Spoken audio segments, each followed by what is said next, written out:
জাৰ্নেলিজিমৰ কাৰণে কিবা ডিপ্ল'মা লাগেনে নাই? আমিতো ইয়াত কিবা এটা কৰিও হ'ব লাগে। আমি যেতিয়া ডক্টৰ হওঁ পঢ়িব লাগে, MLA হ'লে ইলেকশ্যন উঠি হ'ব লাগে। জাৰ্নেলিষ্ট হ'বৰ কাৰণে কিবা আছেনে নাই?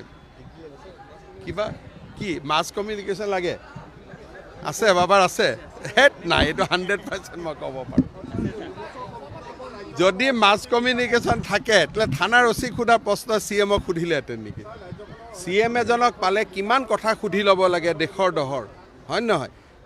নাজানো বাবা, আপুনিও আপুনি মুখ্যমন্ত্ৰীৰ আসনখন আৰু প্ৰশ্ন দুইটাৰ মাজত আমাৰ জাৰ্নেলিষ্টবিলাকৰ ইণ্ডাকশ্যন ট্ৰেইনিং নহয় প্ৰশ্ন এইটো প্ৰশ্ন অচিক কৰিব লাগে।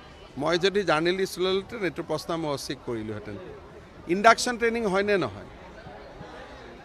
জাৰ্নেলিজিমৰ কাৰণে কিবা ডিপ্ল'মা লাগেনে নাই? আমিতো ইয়াত কিবা এটা কৰিও হ'ব লাগে। আমি যেতিয়া ডক্টৰ হওঁ পঢ়িব লাগে, MLA হ'লে ইলেকশ্যন উঠি হ'ব লাগে।